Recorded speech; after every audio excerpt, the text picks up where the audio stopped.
Hey guys, welcome back to the channel. Welcome to another episode of Blown for Good, Scientology Exposed. I'm here with my lovely wife, Claire.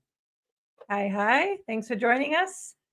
As we always do, we want to see where everyone's watching from while we wait for people to show up in the chat and on the video. We're live streaming on YouTube, X, Facebook, and something else. I can't remember. It's all over the place. I'm too old for this stuff.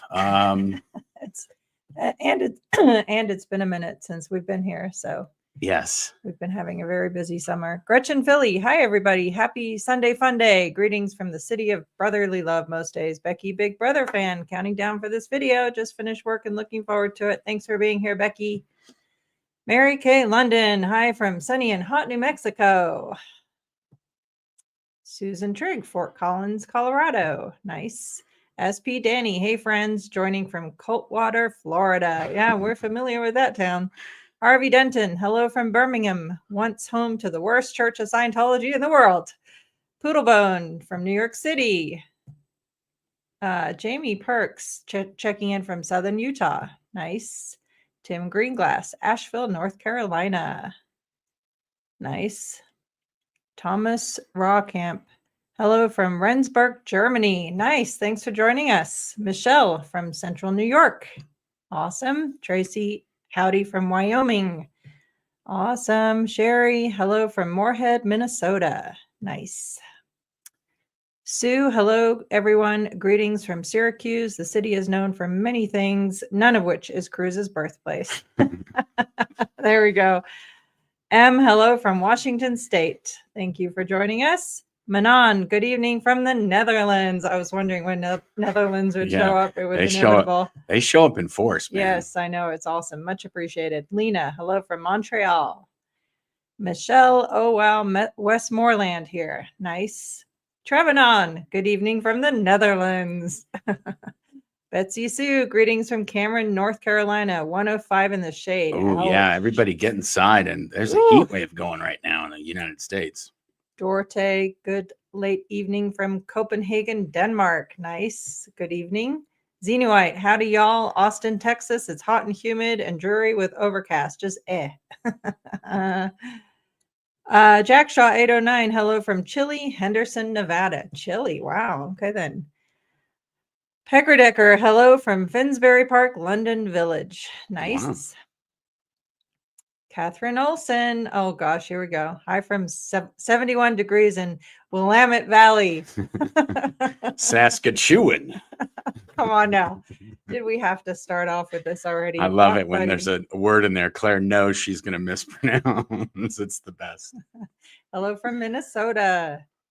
And hi from Sweden. Nice. Wow, there's just a ton of people early today. Hi from Portland, Oregon, home of the packed Portland Org, said with much sarcasm, I'm no doubt. Audie Zebra, hi from an ecstatic England. The Lionesses just won the Euros. Oh, nice. Nice. Cindy, hello from Connecticut. Awesome. Veltsu, hello from Finland. Awesome. Thank you for joining us. There's no consonants in that last name. No, I know. That's why I was like, I'm not going to botch it. Gracie, hello from Hudson Valley, New York. Oh, yeah. Here's another one. Look. A bike on a road in a forest. Evening from UK. Your fellow Lionesses just won the Euros. Congrats. Nice. Awesome. Yes. Okay, guys. Let me see if I can get rid of that. Oh, we got Claudia, hi from Brazil. Nice. Oh, I don't have any. I didn't mark that one. Oh, yeah. See, I can't do that. I can only. Here we go. Boof. Oh, we did it.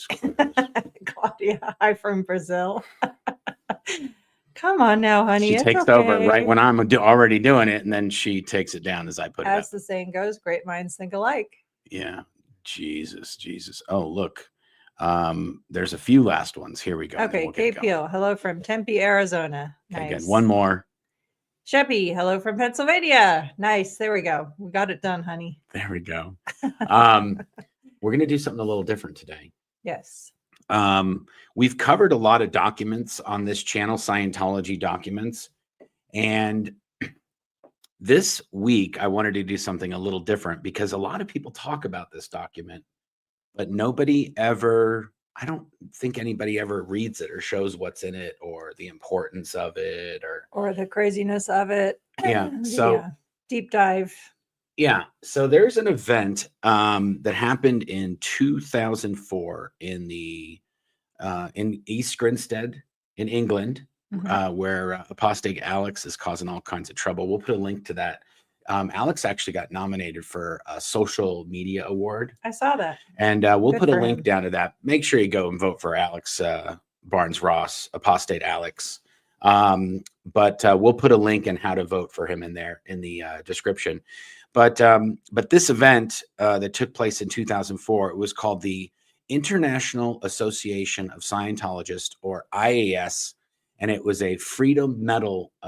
It's basically they have their annual event in the UK. It used to be all over. I talked about this on a podcast with Tony Ortega and Alex and a bunch of underground bunker folks. I'll put a link in that in the description as well. But we got to talking about this, and the IAS event used to be all over the Europe in a different place each year. And then in the 80s, and I want to say basically in the mid 90s, they sort of just finalized that it would always be in the UK. And the whole purpose of this event is to get money from people that are in Europe, because Scientology doesn't have there's not really any events that happen throughout the year in Europe for them to be able to get money from those folks. Right. And there's lots of events in the United States that happen. There's 7 or 8 major Scientology conventions every year. And a few of those are big ones. And a few of those are strictly fundraising. They really want to do a lot of fundraising at those. And the IAS event that happens in England in October each year is one of those events. Now, this is important because when David Miscavige is trying to get money out of people, he's not trying to get $10,000. He's not trying to get $50,000. He's trying to get $1 million. And if he can't get $1 million, maybe 500,000. But he's not looking for a few $1,000 from anybody. No. And that's why he would call chump change. Yeah, chump change express. Anyway, so what they want to do though is they want to, at this event, the specific purpose of this event, and they have this thing, it's fundraising, but they have this thing called the IAS Freedom Medal of Honor, or Freedom Medal of Valor in Tom Cruise's case. I think that's what they call it. Right. They made a special title just for Tom Cruise. Yeah, it was just a freedom medal up until that point. Right. It was so anyone who won that award was a freedom medal winner. Right? Yeah. Yep. And most of the time, these people were doing Scientology outreach, like getting people into passing out Way to Happiness books for Scientology and getting thousands and thousands or millions of Way to Happiness books passed out. Depending on who you ask, and changing the language to, Sure. make it sound better than it is. Sure. I doubt Maybe anyone ever passed out millions. It's a lot of movie, personally. a lot of movie magic happening in these videos we're doing. Oh my gosh. Now my team used to produce a lot of these videos when I worked in the cinematography division and the events division at Golden Era Productions.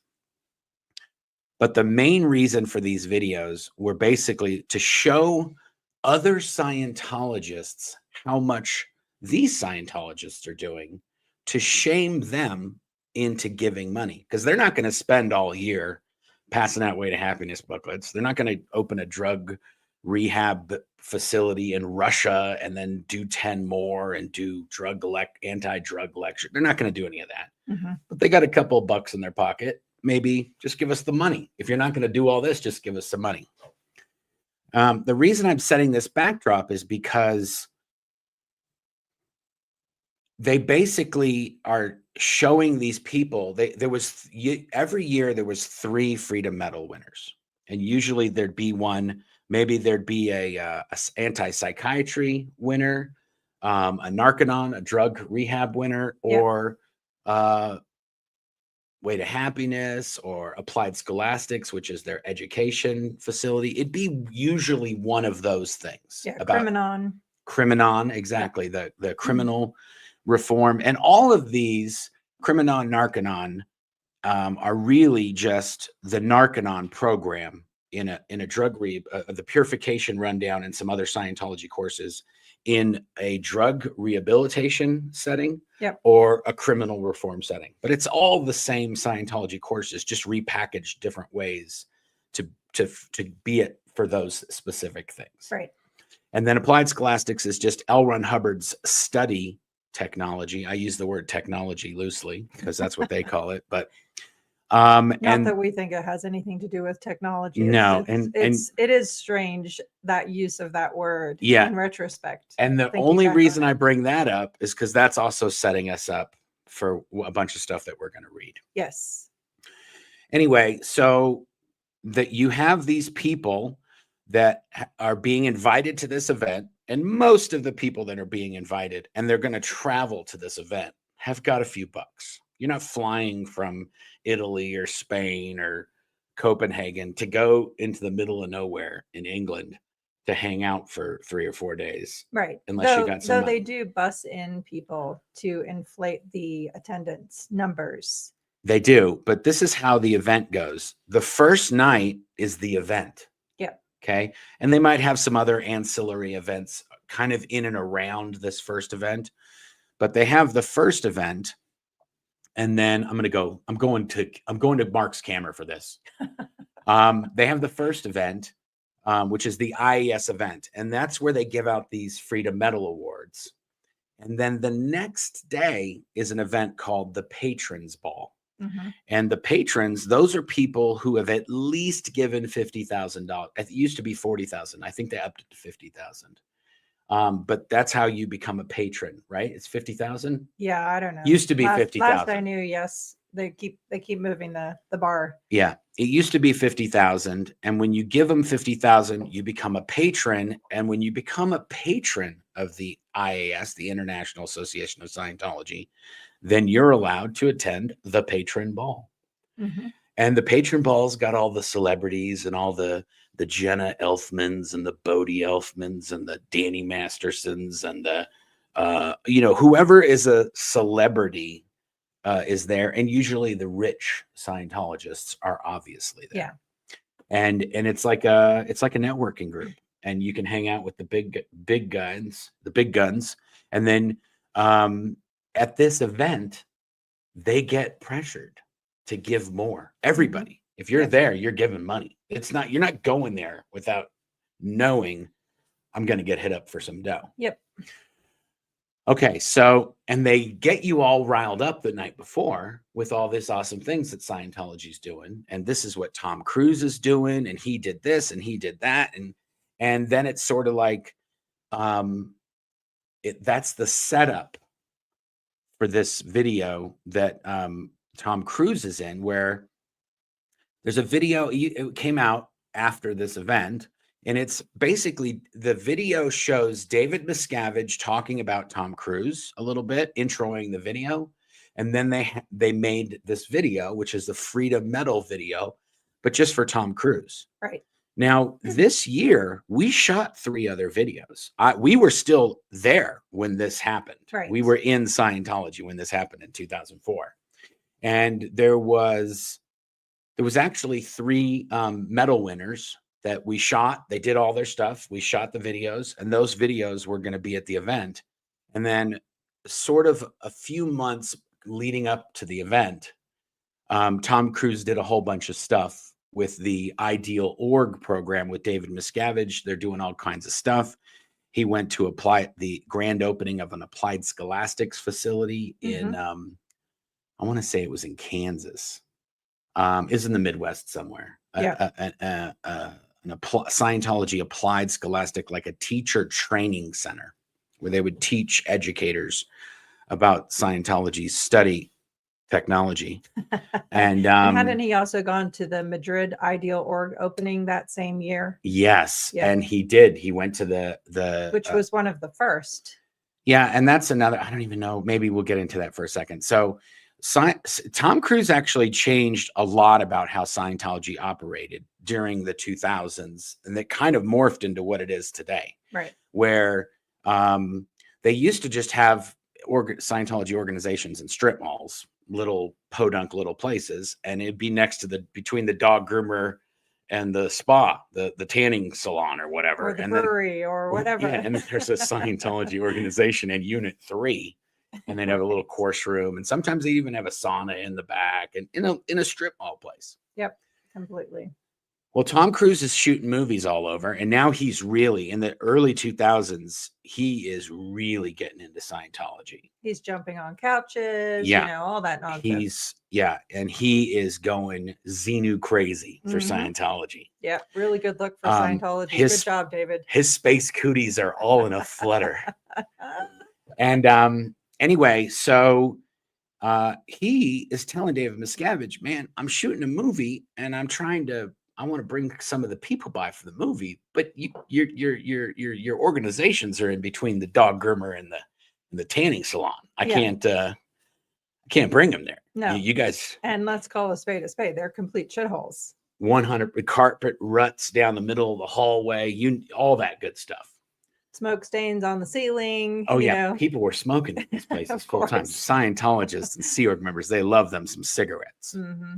So Tom Cruise says, why don't I just give you a bunch of dough and we'll make a new place in London or wherever I'm going to be shooting a movie, or New York or Madrid, and then I can bring them to these places. Yeah.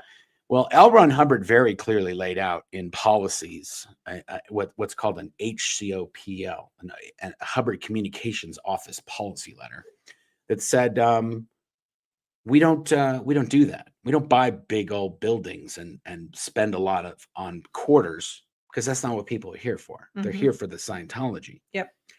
Well, Tom Cruise, maybe he didn't read that one, but he tells maybe he knew better. Yeah, he's like, hey, you and I, Dave, we're the rock stars here. What do we listen to this fubtard for?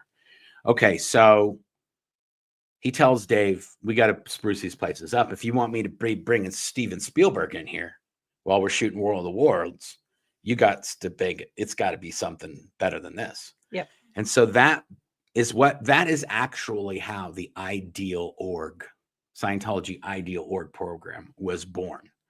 Of course, David Miscavige massaged all these other L. Ron Hubbard writings to make it like the Hubbard thought of this. Mm-hmm. No. Him and Tom Cruise cooked this up.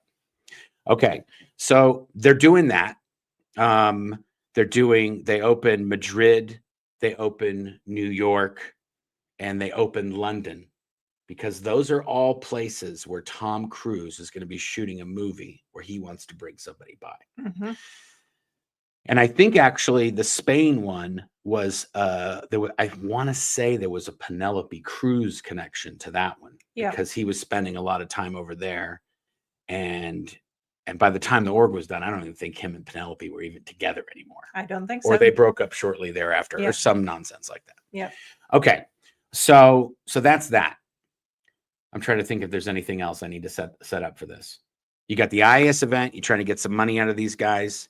You got the Ideal Org program, which Tom Cruise just like, we need to just get. And the other thing is that Tom Cruise is like, I could just give you, every time I make one of these movies, every time I make a Mission Impossible or a War of the Worlds or Oblivion or whatever movies he's doing, he's like, I could just give you the money. We could open 10 Ideal Orgs every single time. Yep. Just pay for them outright. And there is a rumor, I've never seen the financials, but there is a rumor that he basically made that London one happen. Tom did. And then him and Tom got to talking, and they were David Miscavige and Tom Cruise. And they're like, well, why don't we just make the Scientologists pay for it? Like, why are we paying for it? Why is Scientology paying for it? Just make them all pay for it. And so then what they did was, instead of selling Scientology auditing and Scientology counseling, what they call auditing, and getting money from that, and then making a profit, and then saving that money and spending it on all these buildings, which they have billions of dollars from doing that over the years, they basically just switched over to like, no, just tell these guys to give us the money. Yep.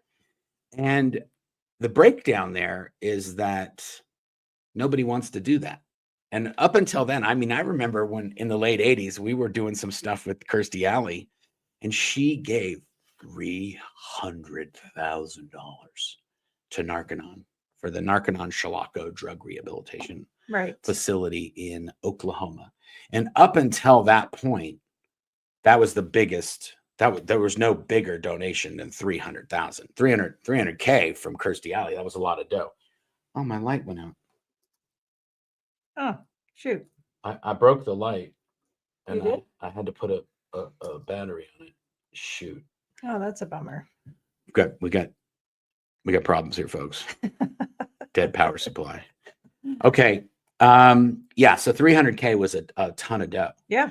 And so to get these guys to give $1 million, even Kirstie Alley wasn't given $1 million. Yeah. And again, as you pointed out, up until that point, fundraising was not their business model. Oh, yeah. That's the other thing.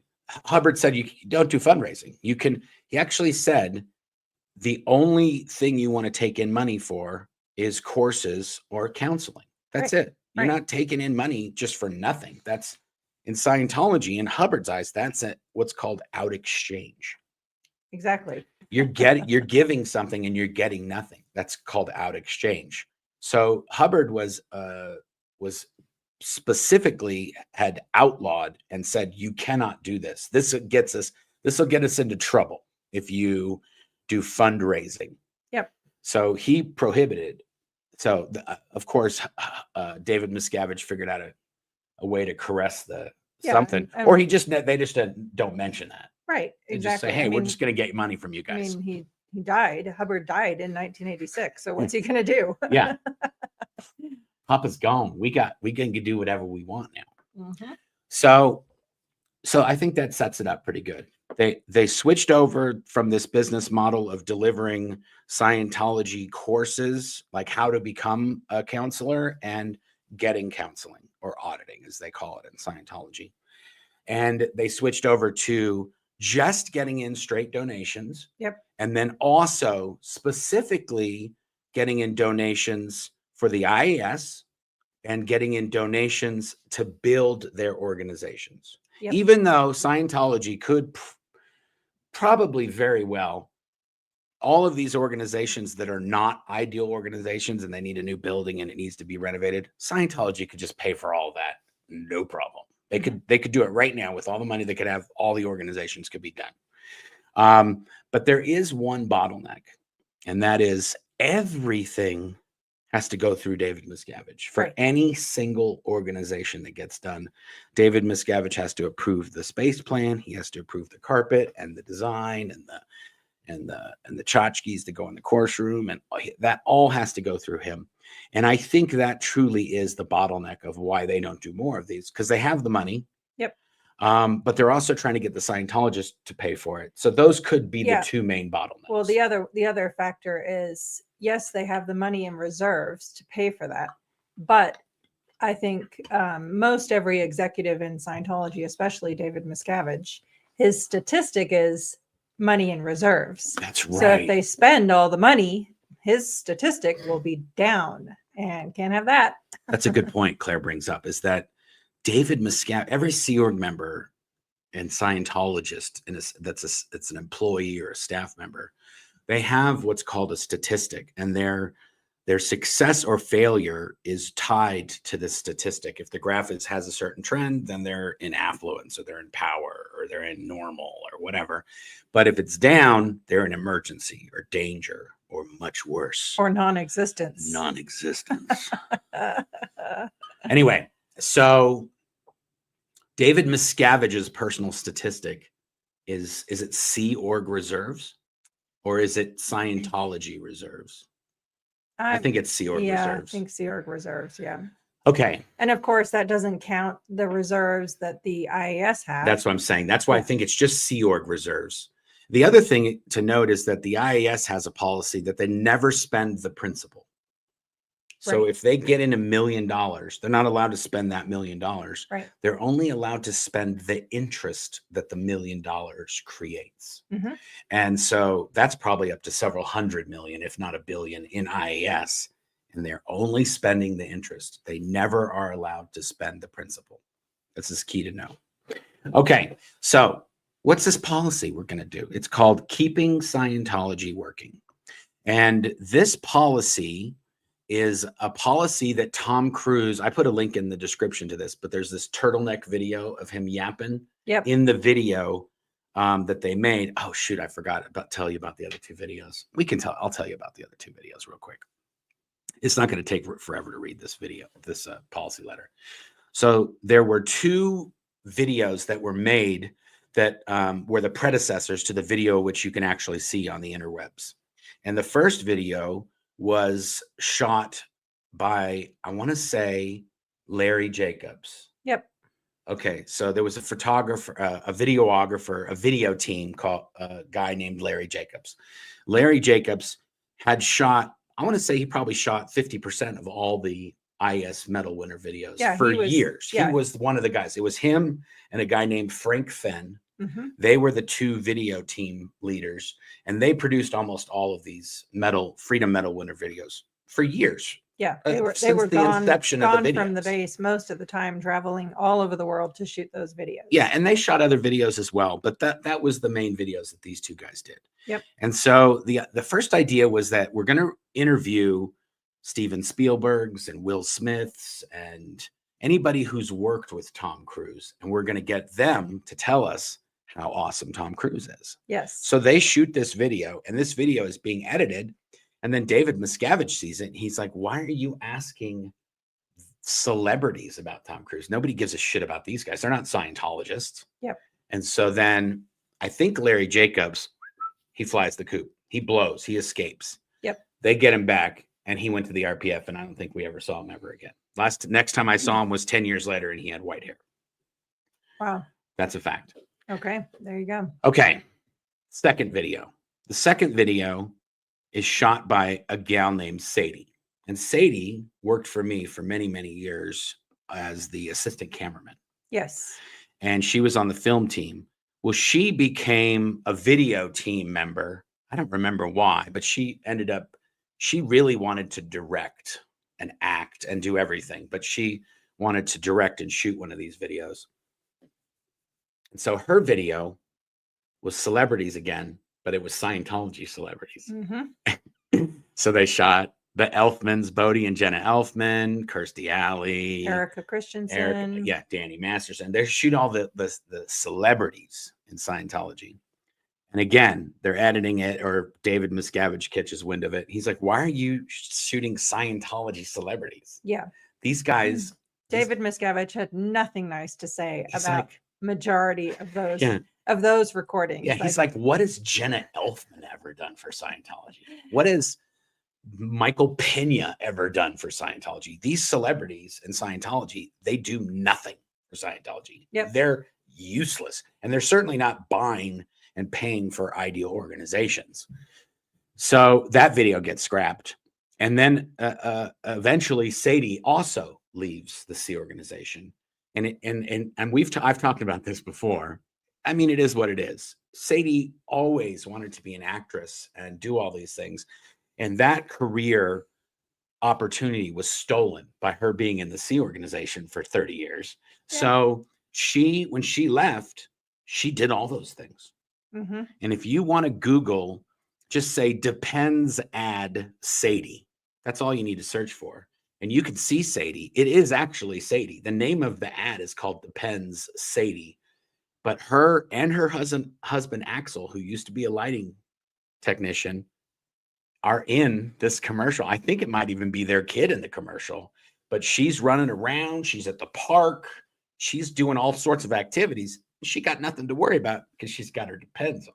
Nice. Well, at least she got the heck out of the Sea Org. She did get out of the Sea Org, and she got a commercial. I mean, it is what it is. It's a Depends commercial, and it may be the most embarrassing thing that she's ever done, but they got paid. That's all that matters. There you go. Okay, so David Miscavige is basically like, you guys don't get it.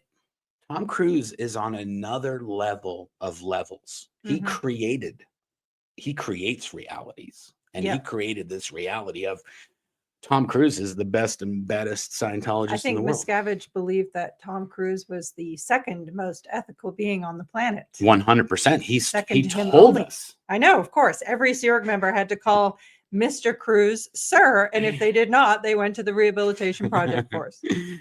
Anyway, So Tom Cruise. He was an honorary Sea Org member. Yeah, he really was. Which there is such a thing. Yeah, any celebrity is really an honor. They automatically are an honorary Sea Org right, members, because, whether they know it or not. Yeah, there is a policy. So many people are recruited to join the Sea organization, but of course, a celebrity who has influence and pull to get unsuspecting civilians lured into the cult of Scientology, they should stay in their role as celebrity and be honorary members of the Sea organization. That's right.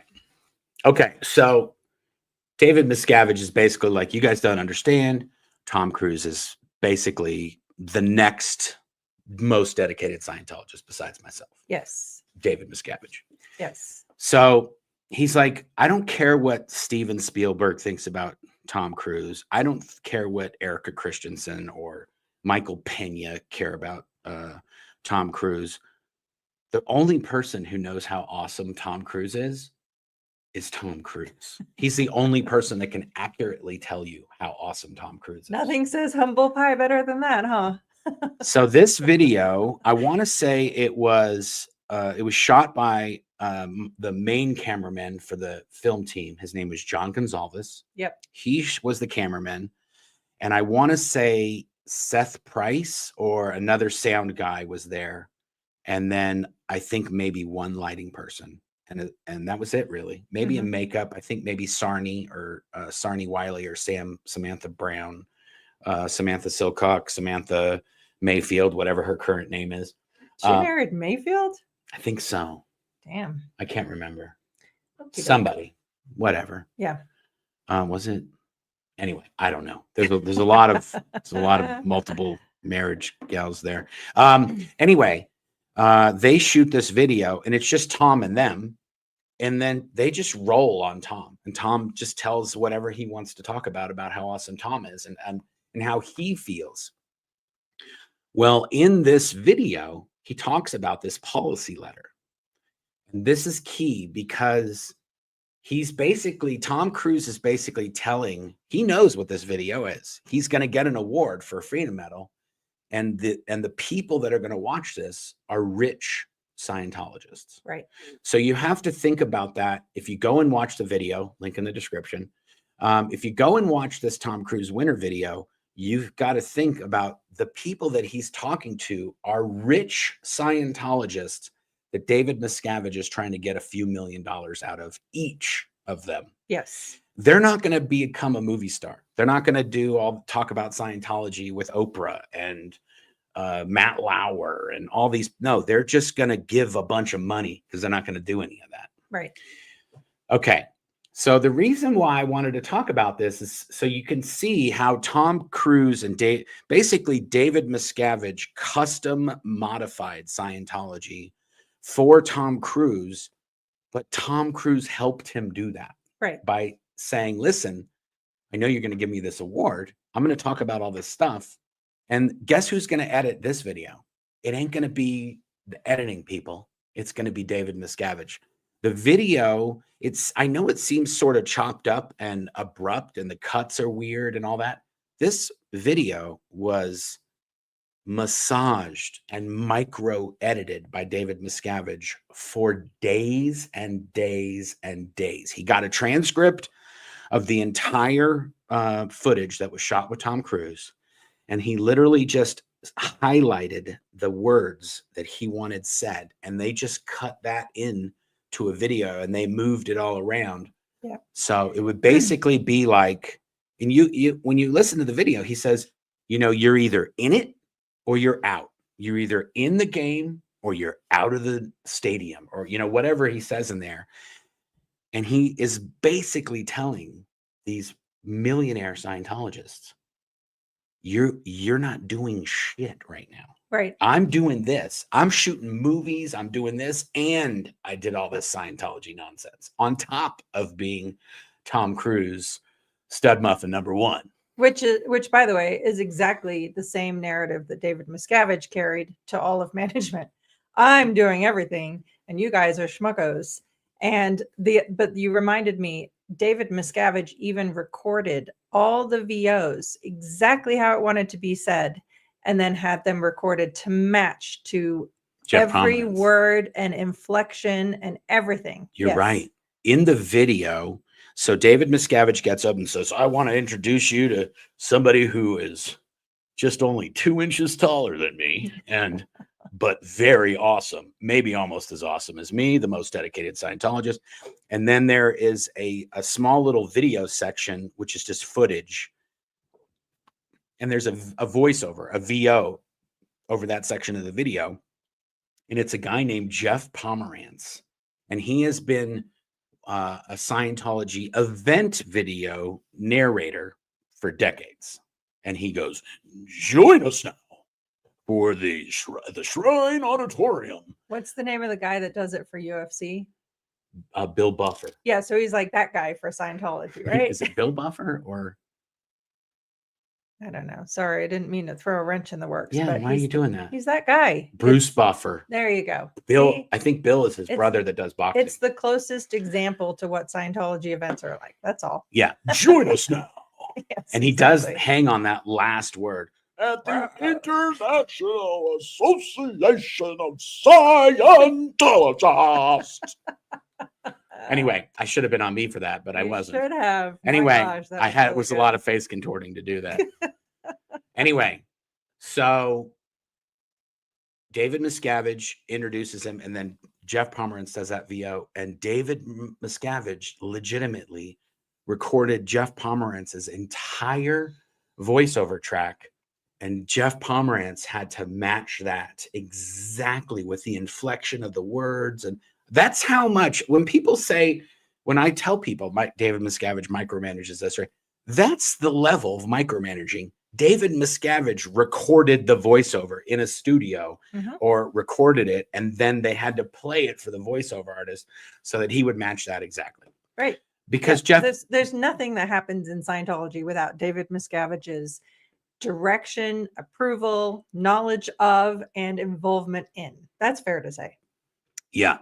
Anyway, so the video sets up, who better to tell you about how awesome Tom Cruise sucks than Tom Cruise? So they play the video, and Tom Cruise talks about he basically says, you're either in or you're out. I don't do anything half. I'm all the way. I'm 100%. And it's just beating in this thing of you're either doing it or you're not doing it, or you're in or you're out. Don't do anything half. This it's not easy. You have to do it. All of these things. And these are what are called buttons. And when you're trying to get some money out of a Scientologist and they don't want to give it to you, you push these buttons and make them feel guilty that they got a few 10, 15, $20 million sitting around, and they ain't given 19 of it to Scientology. Right. It's just doing nothing. Yeah. And very specifically, they push the help button. That's what they're doing. You need help. We need your help. The world needs your help. The planet needs your help. Every man, woman, and child on this planet needs your help. Yeah. Everybody, you must help. Yeah. And these buttons are all in this. Basically, David Miscavige took, I don't know, a few hours worth of footage, and he chopped it down to a several minute little diatribe from Tom Cruise of all of these buttons. And he even says in there, you know what? I'm doing as much as I can. I need some help. Are you gonna help? You're the only one that can help. All these things are in this video. Are you really doing everything you can to help right now? Yeah. Or can you do more? Okay, now that gets us to the policy, finally. I know it took 40 minutes to get there. It's okay. But we get to this policy. The policy is called Keeping Scientology Working. Now, this policy letter, no matter what you do in Scientology, you have to read this policy letter at the beginning of every single course. Even if you've already read it before, yes, you have to read it again. Yes, Hubbard mandated that at the beginning of every major training course in Scientology, this was to be the very first policy letter. And specifically, it's Keeping Scientology Working series number 1. It's really one of the founding, it sets the tone and directive of your training in Scientology. Yeah, sometimes people say that Dianetics is sort of like the Bible of Scientology. I disagree with that completely. Mhm. Dianetics was written in 1950, and it was basically just Hubbard throwing some shit at the wall. And he had this whole thing about the engrams are making you do things you don't want to do, this subconscious mind and all this other stuff. And very shortly, I would say within 10 or 15 years, he had evolved into space cooties. The space cooties were the things that were doing it. And the engrams, you made all the engrams. The engrams were never even there. You created all of them yourself. They didn't even exist. So I would really say that Keeping Scientology Working is the most important single document that Scientologists consider. They have to follow that no matter what. Yep, absolutely. Whatever you do, you cannot not do KSW. And even so much so that a lot of courses that you do in Scientology, not only do you have to read this, sometimes you have to do a demonstration with clay at the clay table. Mhm. You have to do lots of demonstrations about how the policy would apply to whatever course you're doing. And then in some courses, you actually have to memorize the entire 10 points of Keeping Scientology. You have to basically, someone just says, what are the 10 points of Keeping Scientology Working? And you just have to rattle them all off. And you can't go to the next thing on your course until you can do that without looking at it. Right. Just from your memory, you have to read the 10 points. Getting the correct technology applied consists of 1, having the correct technology. 2, knowing the technology. Yeah, that's enough, babe. You're freaking people out. Yeah, look at that, guys. Sorry. Yeah. I wish I could get rid of it. You're triggering me, honey. Holy moly, guys. This is what I got to deal with. You see what I'm saying? She's been pre-programmed. I got to undo a lot of this programming. Anyway, so let's read this thing. Yep. Let's get to it. Do I have a oh, there it is. Okay. Oh, let me go back one, because this is, so just so you guys, this is a standard policy letter in Scientology. Some of you may be new here. Some of this is 50% of the people that watch our channel are not subscribed and don't normally watch our channel. So half of you are new. So welcome. Yeah, welcome. Welcome to the crazy terrain. Yeah, exactly. So I'm not going to read, I will say, when there's another thing that you have to do, with a lot of people have to do, like if you do something wrong and you get in trouble, you might have to do what's called a method 9 word clearing of KSW. And you have to read this entire thing from start to finish with another person sitting across from you watching you. And if you blink or you fidget or you scratch your arm or you stumble on a word at all, hesitate or you hesitate for half a beat, yeah, the person that's sitting across from you will say, okay, let's stop right there. Is there a word or symbol that you didn't fully understand? That's it. Is there a word or symbol there you didn't fully understand? And it's not, no is not an answer, by the way. Yeah, no. You're gonna find one. A misunderstood word. You're gonna find one. You're not going to keep reading until you clear a word. And you read every definition, use every definition in sentences, clear the derivation, look up any idioms, use those in sentences, and so forth. And yeah, you're right. This is very often, method 9 word clearing is very often part of an ethics handling. Yes. So they'll say, you have to method 9 word clear Keeping Scientology Working series number 1. In fact, there were many times David Miscavige ordered everybody on the entire base to method. I remember doing it at least like 5 or 6 times. Oh, I did it. I had to method 9 word clear this policy easily 30 times. Really? And being in Religious Technology Center, because Keeping Scientology Working was a part of the purpose of, yeah. So we had to Chinese school those 10 points every day for 8 years. There you go, guys. That's why she's the way she is now, probably. Okay. That's why I'm recovering from being the way I was. Thank you very much. Okay. So I'm just going to kind of take you through this. This is the way all policy letters are. I just want to kind of set it up because people are like, this is kind of weird, right? Yeah, yes. It is. And it's green on white, which is policy letters. Yeah. Technical bulletins are red on white. Yes. And Sea Org flag orders are black on white. They have a whole format for everything. Yeah. Okay, so it says Hubbard Communications Office, St. Hill Manor, East Grinstead, Sussex, HCO policy letter of 7 February 1965, reissued 15 June 1970. Remimio, St. Hill Students, Association Org Sec Hat, K Soup Hat, D's of P Hat, D's of T hat, staff member hat, franchise, issued May 1965. Now, Which, that was pretty fucking rock solid for an but M9. I just feel bad for everybody listening that's like, what? Now, this first section, this is the date, okay? And then when it says remimio, you're right. They're using mimios up in Scientology, not copy machines, freaking mimios. In fact, copy machines are not allowed. Hubbard said that you weren't allowed to make more than 10 copies because it was prohibitively expensive. Mhm. And also, they were on a ship in the middle of the ocean, and there wasn't an Office Depot barge just floating by. So they only could use like Office Depot barge. That's a frickin' good one. a freaking can of toner back in 65 or 1970. That was like $7,000. So they used ink and they used mimios. If it was more than 10 copies, it had to go on a mimio. Now, I tell you, at the int base, fast forward to 2000, the year 2000, at the int base, you couldn't make a copy that was more than 10 copies. Yep. If you had a formula, like if you had a liability formula that you had to pass out to 200-300 people to get signed, you had to get it plates printed and mimio the freaking thing in the year 2000.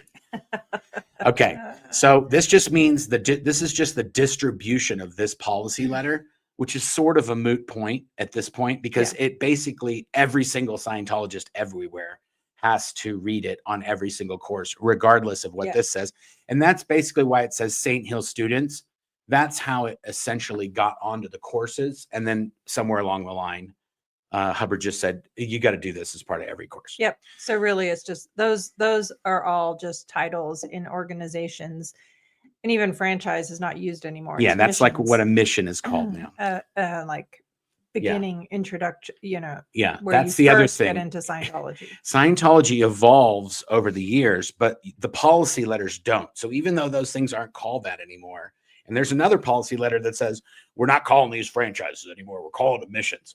Well, you can't change a policy letter from the past. So it still says what Hubbard said it was supposed to say. Yep. Now, I wanted to show this because this policy letter is also one of the very few policy letters that I know of that has like one of these big warnings at the front of it. Yeah. You want me to read it?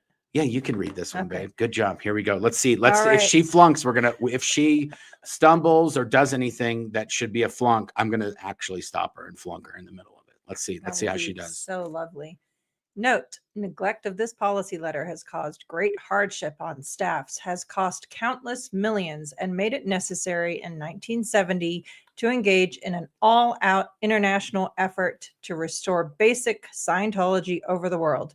Within 5 years after the issue of this policy letter, with me off the lines, violation had almost destroyed orgs. Okay, now I'm going to stop you there. I didn't stumble. You said policy letter and you didn't read PL. Oh, come on now. Would that be a flunk? Yeah, it would be. See, I'm telling you guys. I did it for the benefit of those listening. I know, but we're doing abbreviation. We're doing a mock M9 right now. Oh my God. Anyway, so if she did read policy Blah, blah, blah. letter instead of PL as it's shown in the documents, that would legitimately be a flunk. Okay. Yep. I'm gonna pretend that you didn't do that, and I'm gonna let you continue on it. Quickie grade. You go ahead and start it. Quickie grades. Quote, quickie grades, unquote, entered in and denied gains to tens of thousands of cases. Therefore, actions which neglect or violate this policy letter are high crimes, resulting in COMEVs, committees of evidence. On administrators. Oh, you so flunked it. You said COMEVs, and then you said what COMEVs were, and then you just boofed it right there. Is there a word or symbol there that you do not fully understand? Anyway, high crimes resulting in COMEVs on administrators and executives. It is not, quote, entirely a tech matter, unquote, as its neglect destroys orgs and caused a 2-year slump. It is the business of every staff member to enforce it. Okay. Now, I did want to point something out. This is the first sentence of the policy letter in the note, and it's all about money. Basically saying this neglect of this policy letter has cost us countless millions. Right. This is about money, guys. That's all it's ever been about. Yep. That's all it's about. That's the business model of Scientology is Do-re-mi. money, money, money. and Okay. control and leverage and destroying families and hurting people. And Well, those are just goes all on. that's just the you wake. know, That's right. what's left in the wake of Fair trying comment. That's fair. to drum up the do-re-mi. Yep. Okay, now let's exactly. go to the next page. Okay, this is right below that where it says all levels. That's just right below that note. Yeah. Policy letters are on legal size paper, and they don't really fit the YouTube wide format. No, they don't. So we had to break this one into chunks so you could read it properly. Okay, so it says all levels, keeping Scientology working, HCOSec, which is the Hubbard Communications Office Secretary. And that person is the division head of HCO, which has Department 1, 2, and 3, which is, let me see if I can do it. Department 1 is communication. Nope. Oh, routing and personnel. Routing and personnel. Department 2 is communication, and Department 3 is inspections and reports. There you go. And inspection and reports is like the police of the organization. Yeah, and in fact, it's called HCO because HCO has the authority of Hubbard to enforce ethics and policy on the entire organization. They are, within any organization, they are the police arm of that organization. Remember that they had the policy on HCO bring order. Yes, that's another policy, babe. I know. Okay. But it's relevant for context. Sure. If you say so. Okay. So the HCO area sec or the HCO sec is it's called the HCO area sec, right? Yes. Yeah. That's HCO right. area secretary. Yes, exactly. See, I know my stuff here, guys. HCO sec or communicator hat check on all personnel and new personnel is taken on. That's another thing they had to do. If you were on staff or you were in the Sea Org, somebody from HCO could just say, "Hey, Mark, let me talk to you for a second." You'd be like, "Oh, what's up?" And you go, "I'm just going to give you a hat check right now on the KSW." And they just do just a spot quiz on KSW in the middle of. Tell me the 10 points of keeping Scientology working. You're in the middle of packaging CDs, and somebody wants to know what are the 10 points of keeping Scientology working. And if you stumble, flunk. And then you got to go read it right then. They're not like, "I'll come back." They're like, "No, I'll be back in an hour. Read it now and come back. And I want to know what misunderstood words you found." Yes. Okay. So it basically just says a bunch of mumbo jumbo, Hubbard. And he basically says in this policy letter that any failures in Scientology, this policy letter is pages and pages, guys. We're not going to read the whole thing. No, we're It's not. just, I was thinking we would read the whole thing. And then when I pulled it out, I was like, oh no, this will take 6 hours. We'll have to do a 10-part video series to read this one policy letter. Yeah. It's going to hurt our brain You beyond. can get your have Google. to take a week off after doing that. You can get your Google Foo on and you can just look up this little journey of a gem right here. But yeah, like you said, it is very important to understand that every Scientologist has read this policy letter many, many times. 100%. Yeah. And I really would say, no matter what you ask a Scientologist, they will know this. Correct. Of any other, they might not know counseling technology. They might not know about Xenu. They might not know about body thetans. They will know about this. And this is Tom Cruise's mantra. Completely. This is his sort of, you know what? His code is built in. This policy letter is his whole life is this code. Yeah. I do think my opinion is that our follow-up part 2 of this should be just playing some snippets of that video, of the Tom Cruise video, and reacting to it and talking through it. Okay, we'll see about that. I don't like to show, I'll tell you, guys, every time I do a video of somebody else's, we get YouTube just gets all over us. And we even though we're commenting on it and I just don't like doing it. So you guys go watch the video. And if you guys go watch the video, maybe we'll just read the little quotes and then we'll react to it. Or maybe we'll react to it and it gets demonetized, whatever. I don't give a shit. It'll be worth it. Tell you what, we'll do it. And if it gets demonetized, okay. Then it was my fault. Trevor said Mark and Claire reading KSW, so we don't have to. Yeah, exactly. Exactly. Okay.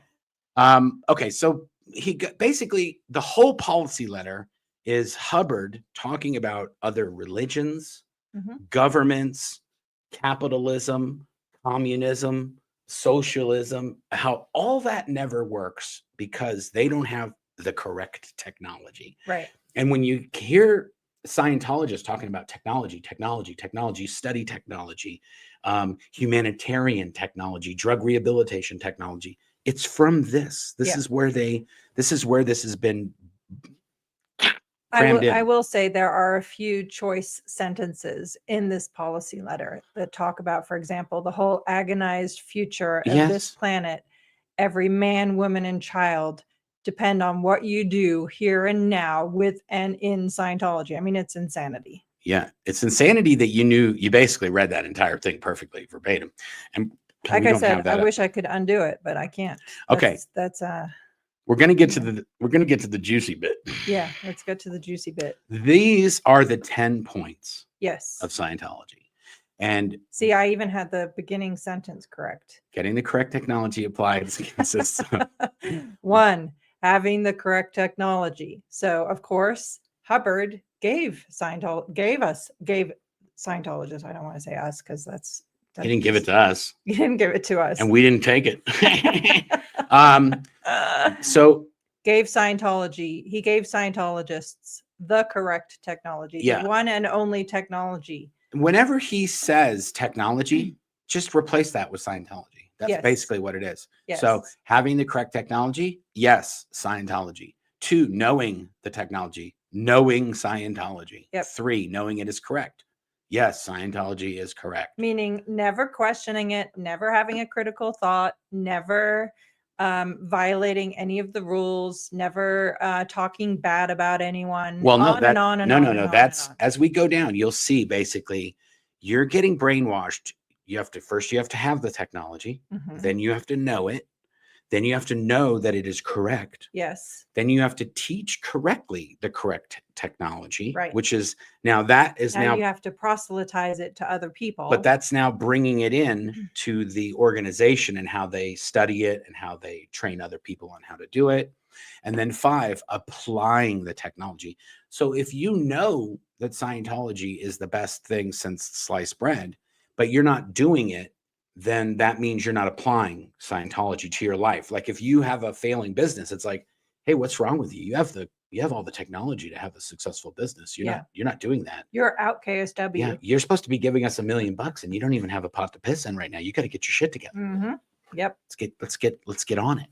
Get on the stick, Jack. Yep. Then 6 is seeing that the technology is correctly applied. So enforcing on yourself, your life, your friends, your family, anyone you're associated or connected with, that they are doing Scientology, learning Scientology, applying Scientology, all of that.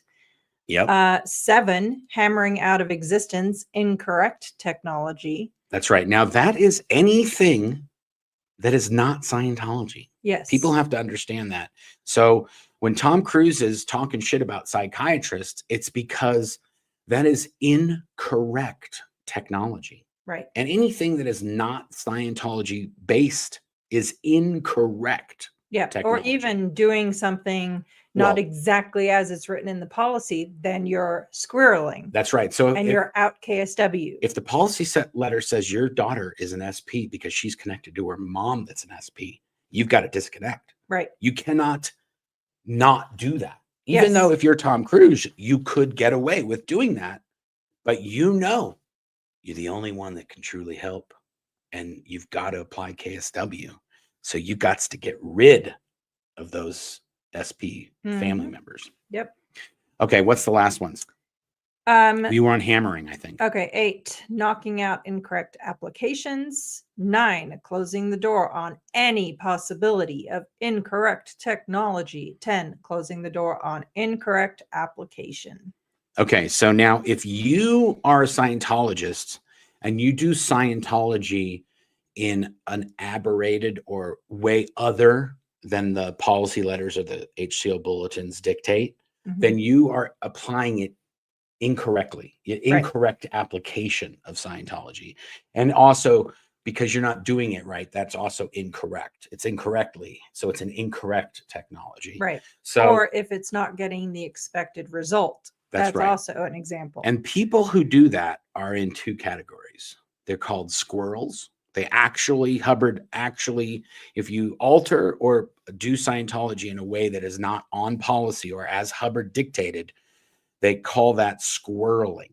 Yep. Okay. And that's why when they were going after Marty Rathbun, when Marty Rathbun originally left, he was like, David Miscavige is a shit stain. He's doing this all wrong. I actually know what Hubbard wanted, and he wanted it this way. And they sent the squirrel busters. You can look this up on the internet. I'm not making this up. He sent the squirrel busters to go after Marty, and they have squirrels on their t-shirt with a red X through it, the red line through it. Yeah, which was a campaign, by the way. It's not even a new campaign. That was from the 80s. Squirrel busters. Yeah, Squirrel busters. They had the squirrels with the red circle on it. That's where that originated from.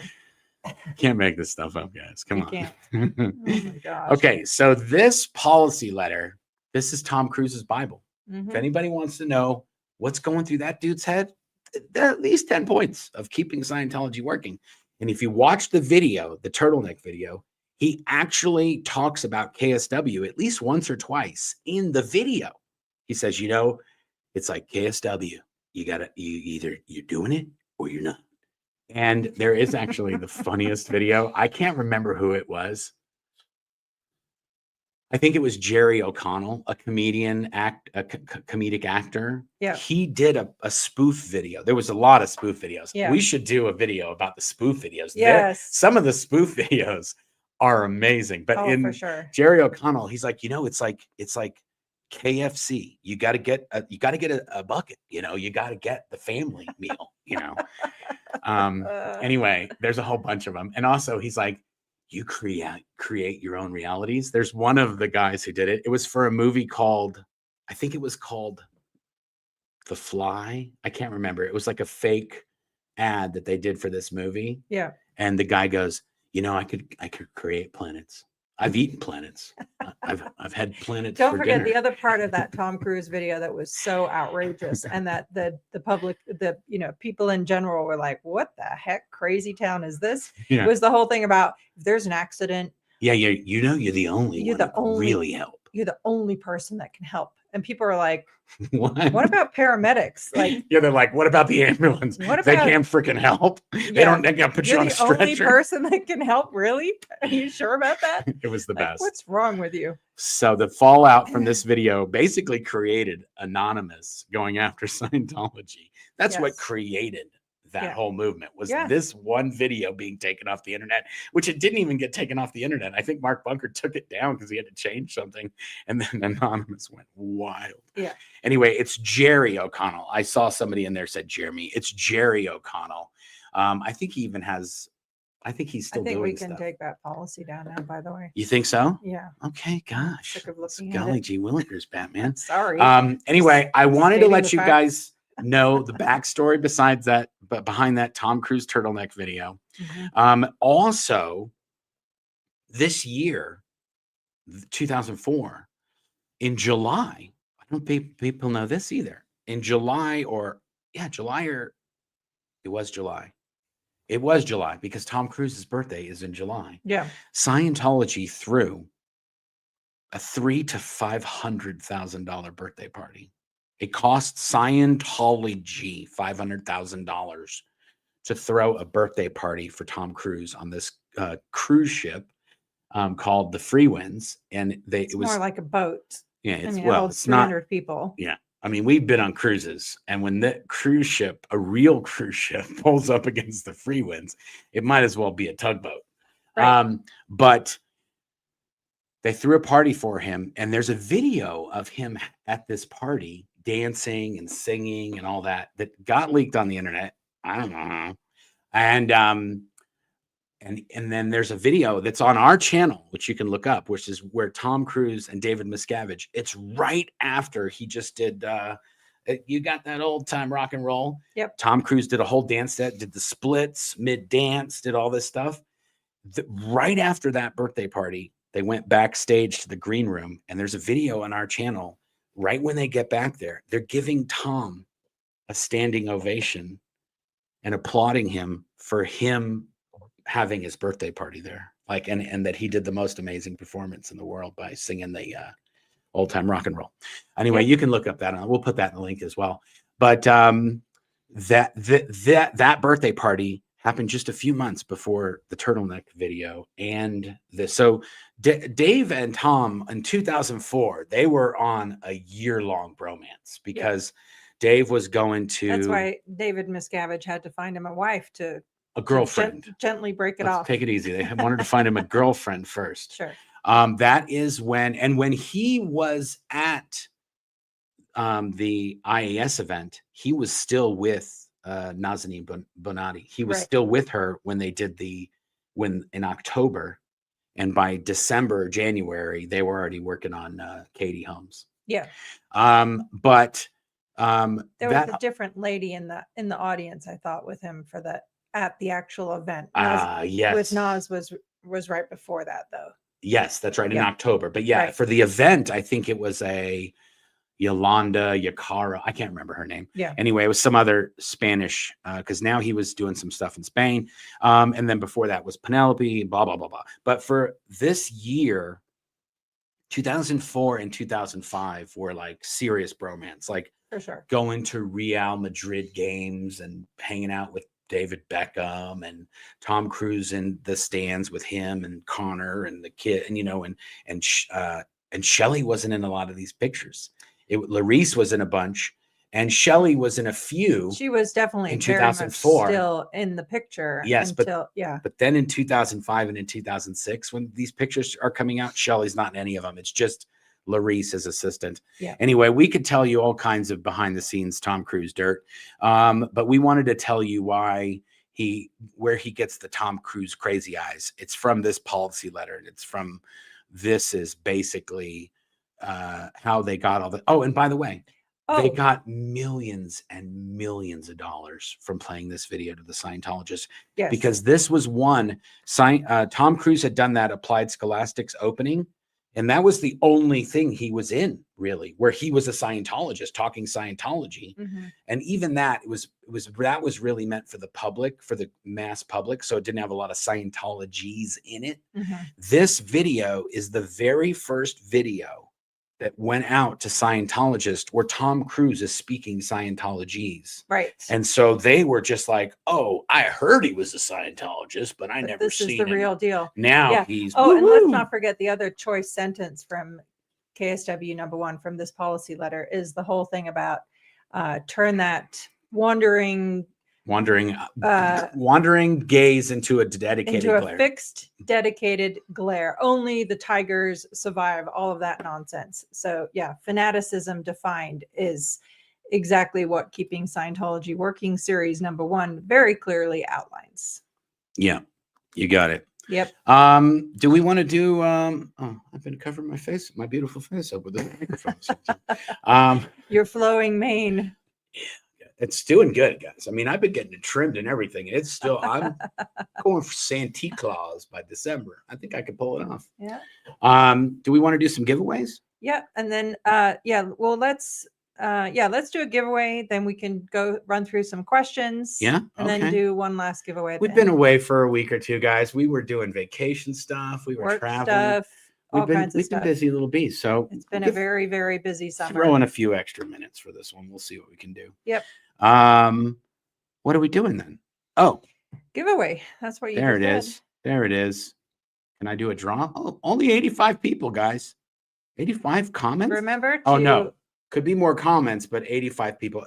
Yes. I'm sorry if you're watching on X or Facebook or some of those other platforms. I think the comments only come in on YouTube. So if you want to enter, if you're watching on X or if you're watching on Facebook and you're like, why do I never get picked? It's because the way the algorithm. No, it's the streaming platform only picks the YouTube. Yeah. It has nothing to do with the algorithm. Okay, whatever. She's making up stories now, guys. I meant you have to enter, you have to type a comment into the YouTube platform. There you go. Is that better? Yes. And to be fair, the comments do help the algorithm, but they have nothing to do with the giveaway. Okay. Let me get up onto the other screen here. I've got a whole system where I've got another screen over here that's above the camera that I'm supposed to be looking at. Mm-hmm. Okay. I'm doing the draw. Oh, you guys can see it. I'm hitting the draw button. We'll do 2. So no, I said we're doing one, then we're Oh. going to answer questions, and then we're going to do another one at the end. I hit the button, guys. It's happening.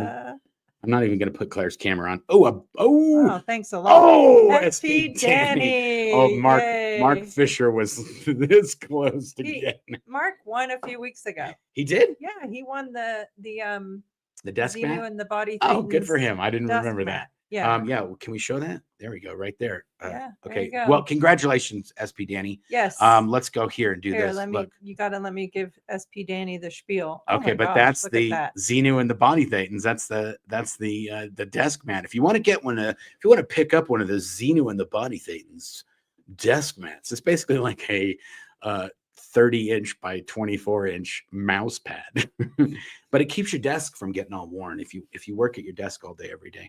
Somebody asked for a version that's just the image of the band. That's on. Oh, now I'm gonna get it. I'm gonna unplug my headphones. I'm gonna get up.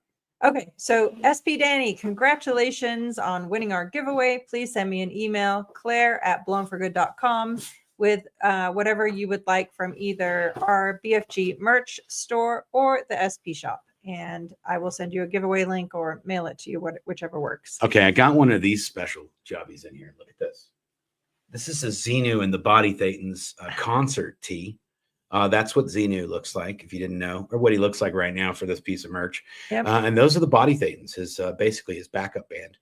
And I didn't know this, but according to Grok, Xenu plays the upright bass. And then it's got all the tour dates on the back. So this is for the 2025. You want me to read them off? Which everybody can see. March 13th, Clearwater, Los Angeles, Aruba, East Grinstead, and New Year's Days in Hawaii. That's a little Easter egg for the Xenu people. Anyway, you can pick this up on Blown for Good, support the channel, or you can get one of those mats. Yeah, we like it. Congratulations, SP Danny. Okay, Yes. Did you start some comments? Clara did. Thank you, Okay, Clara. here we go. Thank you, as always, to Clara and Catherine, our awesome mods who help us with everything. Okay, Paul, question: why can't a bunch of people that are in overthrow Scientology, strengthen numbers? That's a good question. Yeah, it is a that good comes question. up a lot. Yeah. I mean, David Miscavige did that. Yeah. Basically, when David Miscavige, Hubbard never wanted David Miscavige to take over Scientology. That is 100% a proven fact within the Sea Org. There was never any way he was giving it to Dave. Dave really wasn't in touch with Hubbard as much as a lot of other people were, and Exactly. a lot of other people that Hubbard had kind of mentored and did stuff with over the years. Yeah. David Miscavige just happened to be one of the people that Hubbard did allow power for him to have some power, and he seized it and kind of put things in place. And when the old man kicked the bucket, he seized the moment, and basically he got rid of the competition. Yeah, and what's the most glaring example of that? None other than Shelley Miscavige herself, who had worked directly with Hubbard since she was 11 years old. 11 years old. I mean, she was one of his messengers, so she has way more experience working directly with Hubbard even than David Miscavige. Yeah. So And there's Shelley? other people too. Norman Starkey. Yeah. Mark Yeager, Ray Midoff. There's other people that did work with Hubbard. The brokers, Pat Nanny broker. Yeah. Anyway, and also, by the way, Hubbard was still trying to get rid of Body Thetans from himself when he died in 1986. Right. He still thought, even though he'd done OT8 and OT7, the operating Thetan levels 7 and 8, where you learn that you're a god and that you created the Body Thetans. He still was trying to get them out of him, and he was trying to shock them out of him. So I'd be interesting to think what OT 9 and 10 are. Maybe the e-meter, you have to get an extra, you have to go down to O'Reilly's and get some car batteries to hook up to your e-meter. So you could, that's what Hubbard was doing. He was trying to get this guy named Sarge to hook up car batteries to an e-meter so that they would shock Hubbard when he found a body thing. And well, not so they would shock him, but so they would get rid of his pesky body thetans that hadn't already gotten rid of. He wanted to shock the body thetans, but the body thetans were in him. So he was getting shocked no matter which way it went down. He was holding on to electrodes. Yep. Okay, let's do another question. Hopefully that answered your question, Paul Swatch, the diecast guy. Yep. Harvey Denton, question. Do you think Tom Cruise knows about the whole Shelley's captivity, etc.? 100%, very definitely. 100%. Yes. Well, I'll tell you absolutely. this. Miscavige in meetings in the hole would tell us that he just got off the phone with Tom, and then he told him all the stuff, and Tom said he volunteered to come down and beat your asses for me so I wouldn't have to do it. Yep. And he told us that in the meetings in the hole. Yeah. So Tom He Cruise, absolutely according to knows. David Miscavige, Yeah. Tom Cruise knows all the dirty secrets of what's going on. And he absolutely knows about Shelley being put in, whisked away. And Well, yeah, because Shelley was there when they were hanging out. Yeah. And then she was wasn't. at his birthday party that we just talked Right. about. She was at that. She was at everything. She was everywhere with David Miscavige all of the time for the 14 years leading up to that. So yeah. Okay. More years than that, actually. But yeah. Okay. AGT mom, question. What do you think David Miscavige said to the brokers to make them give up leadership? Well, he threatened Pat Broker with while Hubbard was in isolation in Creston, California, he thought David Miscavige was stealing his money.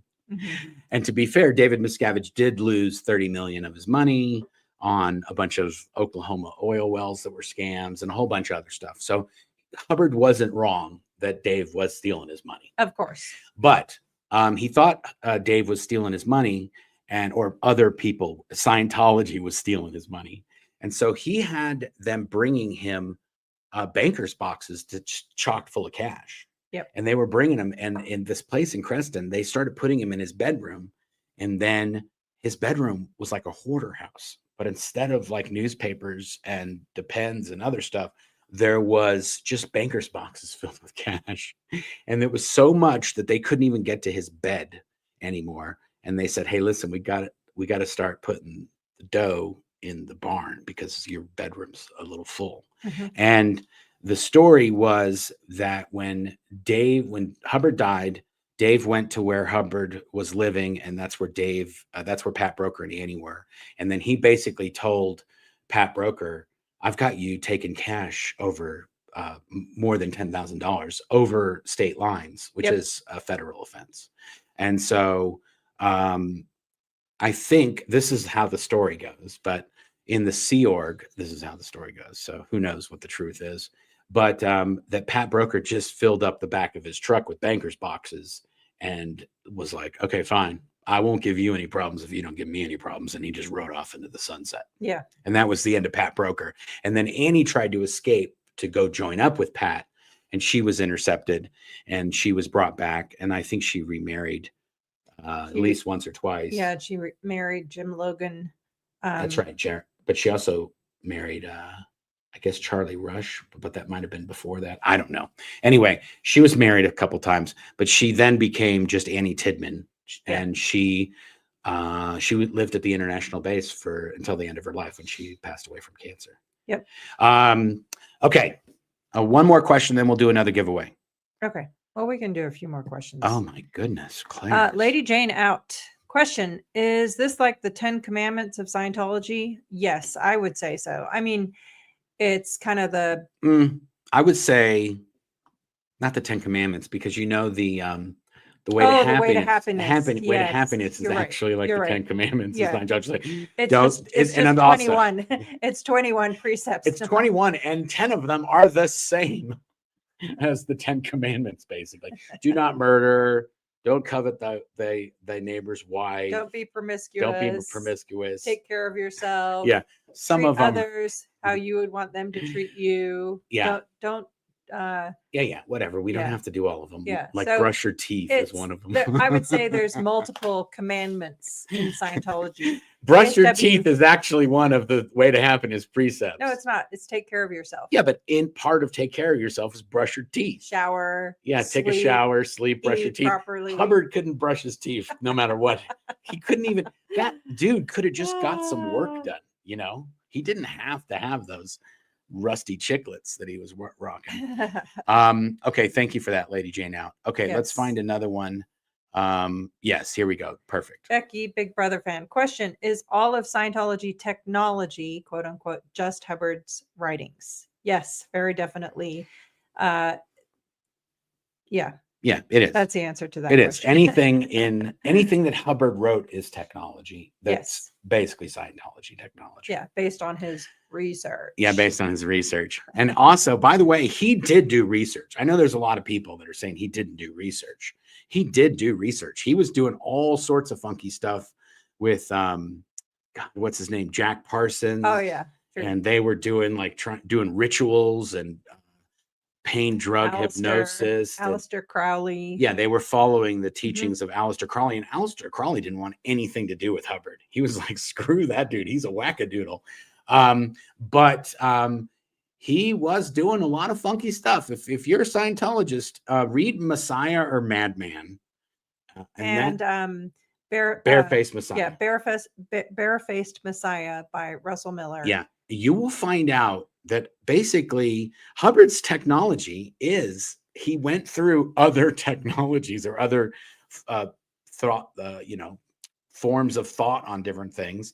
And he basically cherry picked all of those things and made that Scientology. Hypnosis, brainwashing. With particular focus on ways to control, leverage, indoctrinate, program, and take advantage of innocent people and use their people's inherent wish to help other people and help other people do better to turn them into androids that would do his bidding. Yeah, I'm trying to find some questions from people. Here we go. Okay. Brian, question: is Tom Cruise aware that Scientologist numbers are dwindling and that they can't get new people into the business? I mean, church. Yes, business is exactly right. I'm sure he is. He's got to be, right? Yeah, I mean, you'd have to be hiding under a rock to not be aware that Scientology is shrinking. Yeah, and I will tell you, when Tom Cruise did this whole thing in 2004, 2005, when he started going on the Scientology, his great Scientology tour, like they were shooting War of the Worlds, and Tom Cruise had a Scientology volunteer minister tent on the set of the movie. And then when the movie came out and he's supposed to promote it, he's talking about Scientology. And basically, I think it was Paramount. I want to say it was Paramount. Sumner Redstone. I think it was Sumner Redstone, who used to be the head of Paramount. I think his daughter, Sherry Redstone, is now the head of Paramount. But either way, Sumner Redstone was like, dude, I am paying you to talk about Scientology. We're trying to make some money here with the movie. Okay. And so he got slapped around a little bit. And then he doubled down and they were just like, then screw you. We're not doing this. Yep. And then he basically learned, I can't talk about Scientology when I'm doing movies. I got to keep that on the down low. Yep. And he's got to do that, doing other things. And he doesn't really do other things unless he's doing movie promotion. So these days, he don't talk about it much. He kind of keeps his mouth shut about Scientology, which is kind of crazy for the dude who's the most dedicated Scientologist in the world to then go hush hush on Scientology, if you know what I mean. True. What kind of question is this? Question, Claire, does Mark need a nap? I do need a nap. I always need a nap, but I don't need a nap.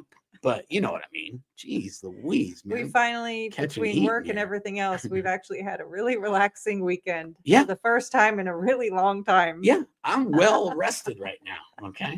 Because he's a little spicy every once in a while doesn't mean always. Sometimes it does, but not always. He's good. He's good. Yeah, come on, take it easy. Okay, Lillian. Question: what is the contingency plan in case Miscavige get run over by a bus? Yeah, there isn't one. Yeah, he's not setting up. Lillian, I see your little Easter eggs. Thank you. Oh yeah, look at that. Anyway, there is no contingency plan because David Miscavige took out all of the people that could possibly take over from him.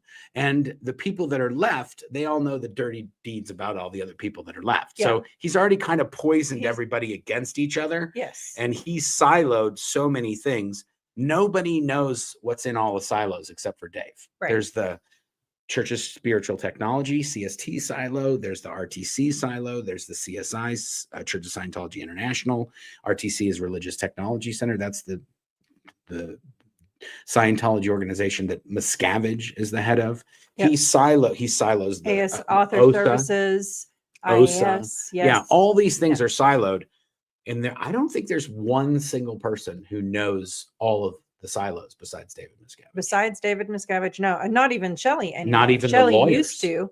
Shelley used to because she That's was there for true. everything, but she's not anymore. So he could have moved things Lou around. is the only other person that knows close to what Miscavige knows. Yeah, probably. Yep. You're probably right. Because she's with him. Right. Doing all the stuff, doing all the good stuff. And Exactly. maybe doing other stuff. We don't know. Yeah. Okay. Good question. Okay. Do we have anything else? Can we do another giveaway? Want to do one more question? Yeah. One more question. There you go. Perfect. Sorry for those. I'll do a real question from Xenoite. I still don't understand the clay table. How does playing with clay help? Are you just forming what you think question looks like?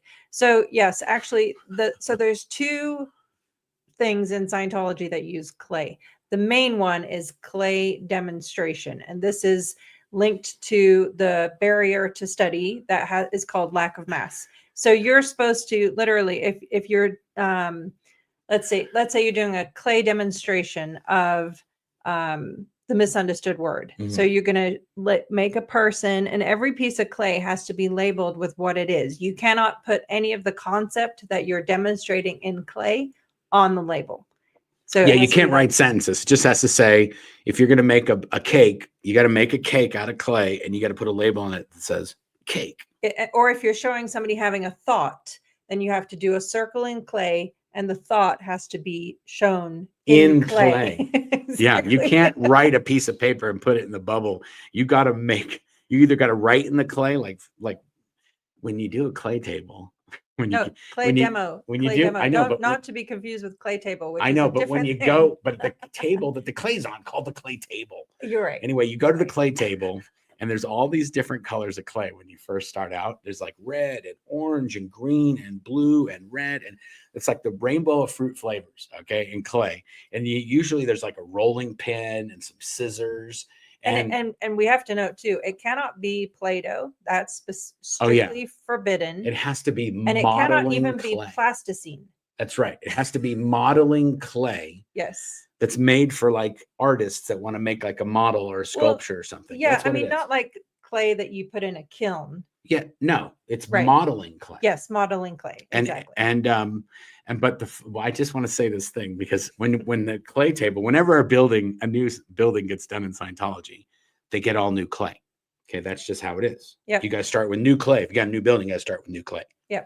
Well, at the imp base, the clay was so old that it's like it had morphed into, it's just this kind of Sedona reddish orange dirt color. Sometimes it would just kind of have color streaks through it, but it would even have dirt in it. Yeah, dirt, and sometimes there'd be a label in the clay, so you'd be rolling out a piece of clay and you'd be like, what's this? You go, and it says man, or it's some broad's hair that just got rolled into the clay. You're like, oh my god, that's nasty. But the clay would eventually, it would be mixed, and when you put it or at the end base, I love telling this story. You would sometimes a clay demo could take you 2-3 hours to do. So your course period's 2.5 hours. Yeah. So the way it used to be at the end base, in the desert, 110 degrees during the summer, during the day. Sometimes I think the highest was 125. But the clay table's outside, and you're making a clay demo at at 10 o'clock at night when we studied from what? 7 to 9:30. 7 to 9:30. So you're in the course room. It's in the desert. It's 8 o'clock at night. You start up a clay demo, and it's cold outside. It's in the desert. It's cold at night, hot during the day. Anyway, you make a clay demo, and it's like, it's 9 o'clock. I gotta go. 9:30. I gotta go. I gotta go back to post. I gotta go back to work at 9:30 p.m. and work for another 2 hours before we secure. And it's like, okay, you got to put a note on it saying save my clay demo. I got to finish this thing tomorrow during study time from 7 to 9:30 tomorrow. Yeah, which technically you weren't supposed to, because you remember you were always supposed to clean up your space. That's right. But if you were in the middle of a gargantuan clay demo, yeah, they would basically let it slide. They would make rare exceptions. And so you I was a supervisor for 5 years. Okay, remember? Okay, take it easy. Don't bite my head. Okay, so you put a little save note on your clay demo. You go home. You go back to work. You stay up for another hour or two. You do your work. You work all the next day. And you come back to the course room, and there is a giant puddle of clay where your clay demo was. Yeah. Because all that shit melted in the 110-degree weather. Yeah. And now, not only do you have to start your clay demo over, but you have now just mixed all of those colors of clay into one piece of clay. You know, you just reminded me of something about clay demos. Yeah. So the supervisor would have to come over and go through your whole clay demo and guess what it was. Oh, yeah, that's right. Guess what it was that you had done a clay demo of. And if you guess wrong, it's flunk. Yeah, and you have to basically redo the clay demo until that person gets it. They're not allowed to look. Well, no, they guess. So when you, at the end of doing a clay demo, you make a label and you write on the label. It's called an overall label. Yes, an overall label. An overall label, not an item label, an overall label. And you flip it over, and then you call for the supervisor and say, "Okay, I'm ready for my clay demo checkout." Yeah. Now I'm gonna do it. Let's do it. Let's ask the Scientologists out there. Did you write overall label on your label? I didn't. I would sometimes write overall label on the overall label so that they wouldn't be confused with another label that might be there.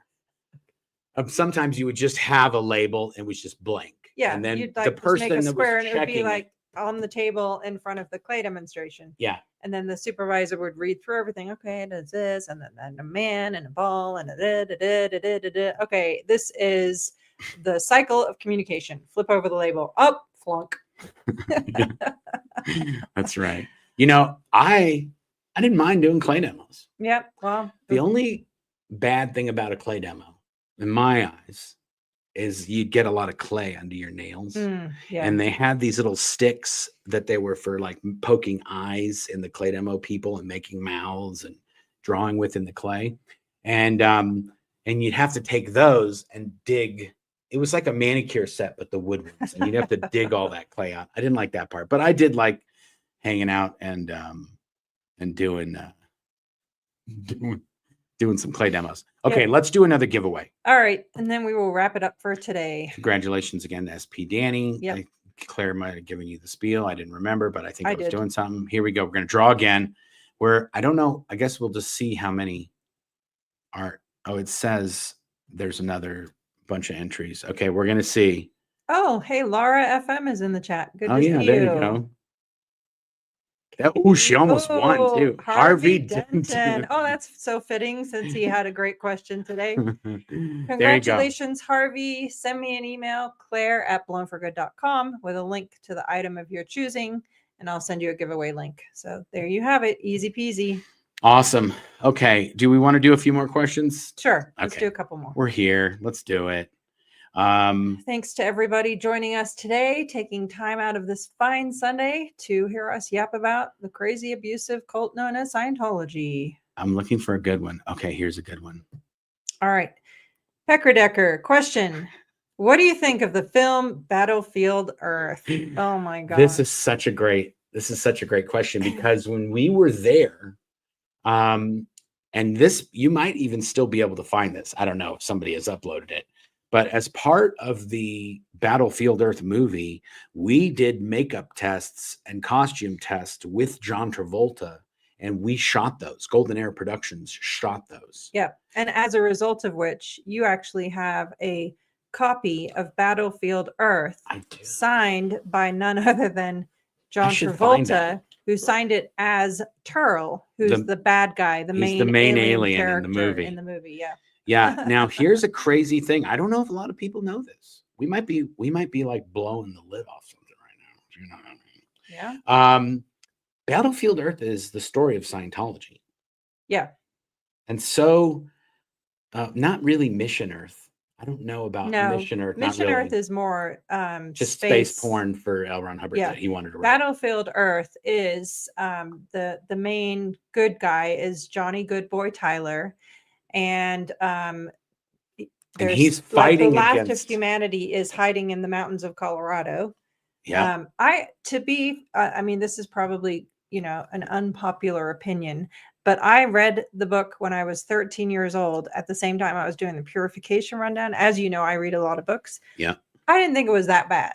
The movie, on the other hand, oh my goodness. Anyway, the story of Battlefield Earth is about Scientology. Yeah. Humans are fighting against the psychs, the cyclos. The aliens in the movie are called the cyclos. And the cyclos keep humans as pets. And they brainwash them. Yes. And they program them. Yes. And they basically treat them badly. And they keep them with collars, like electrified collars and all that, and cages and so forth. But the psychiatrists, the cyclos, the aliens, the cyclos are representing psychiatrists. They're called the psychs, the cyclos. Yes. And psychiatrists and psychologists are called the psychs in Scientology. And so, and John Travolta plays Turl, who is the main bad guy in the book. He's the bad alien. Yeah. He's just basically just an opportunist alien. Yeah. Who played Johnny Goodboy Tyler in that movie? I don't Barry remember. Pepper. Oh, and Forrest Whitaker was the sidekick of John Travolta. I can't remember his name, his character name. I don't remember either. Anyway, and also John Travolta's wife at the time, Kelly Preston, played his girlfriend alien in the movie as well. A lot of people don't know that as well. Yeah. Hey, I'm full of fun facts, if you know what I mean. But also another fun fact, since he's asking what we thought of the movie. We had to every staff member on that property tickets were purchased, and we were all mandated to go and see the movie 3 times in a row. We were bussed there in Sea Org buses. We were brought to we were even taken to, I think it was Temecula. I didn't. I went to we went to Hemet, I'm pretty sure. Yeah, no, it was spread amongst different movie theaters to have more of an impact. Oh, you're right, because everybody couldn't go to one. That's right. They bussed like so RTC to one place, and Gold went to one place. Yep. Anyway, we all were bought 3 tickets. We didn't buy the tickets. No, we did not. We were given. And let me tell you, I mean, it's, you know me, you give me a hard time about this all the time. I work hard from the moment I get up until the moment I lay down. Yeah. And we watch movies laying in bed. It takes 5 minutes for me to fall asleep. So it takes a really good movie and a lot of sleep for me to stay awake during the movie. Not in the movie theater, but in bed. Okay. But I remember that almost everyone who went to this movie, we just slept at least through 2 of the showings. Yeah, at least. And then what's even crazier is that after we saw the movie, David Miscavige wanted to see feedback. He would call it feedback, which basically meant you had to write up glowing a review, success story, or like, oh, how amazing it was, and this and this and this, because he was so involved. So he wanted. He said he needed positive feedback. When this movie was done being edited, he micromanaged this whole movie. Okay, John Travolta was, I think, a producer on the movie. But David Miscavige was the executive producer of this movie. Barbara Ruiz from Author Services was very, very involved. So was Javier. Yeah, but we were seeing dailies at the base. Right. They would shoot the footage, and then that would get sent to David Miscavige. And sometimes David Miscavige would be like, "You want to see something?" And he'd show us some of the dailies he was getting on a movie. We saw. Was that The Last Samurai? We were seeing Last Samurai dailies. Tom Cruise would send him his dailies, and John Travolta. By the way, John Travolta and Tom Cruise, not friendly. But in Scientology, they're not best buddies, if anybody wants to know. Nope. But when David Miscavige was done micromanaging the shit out of this movie, when it was done, he told us in meetings, this was the best movie ever made. He said, this is the best movie that's ever been made.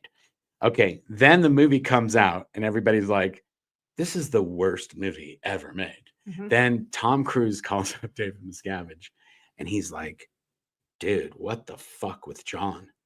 And Dave's like, yeah, that sea sucker. He's so out ethics. Such a piece of shit he did. he threw John right under the battlefield Earth bus. He did. It's like, I didn't have shit to do. I didn't even know what he was doing. And meanwhile, Miscavige micromanaged every freaking part of that movie ever. Yeah. Anyway. But hey, when you're the boss, you can change the narrative anytime you want. Yeah. And that movie, rewrite history. That movie is an analogy, or whatever the word is, for something that is meant to be about Scientology. Yes. There's probably some other word that would be a proper or better explanation. But yeah. Okay, I think we're good. Yeah. I think we had a good time. We answered a lot of good questions. Maybe our social media. Oh, look who's back. Dr. X. Hello, Dr. Becky. X. Nice. Good to see you. Awesome. We haven't been here for a while, and we miss all the frequent flyers and all that. Oh, I got to put, I guess I saw a super chat. Hello, I got to put all. this on. Besides the oil scam, how many investments, quote unquote, do you think David Miscavige has invested in and lost money on, but no one knows about? Could this be one reason he, quote, fundraises, unquote, so much?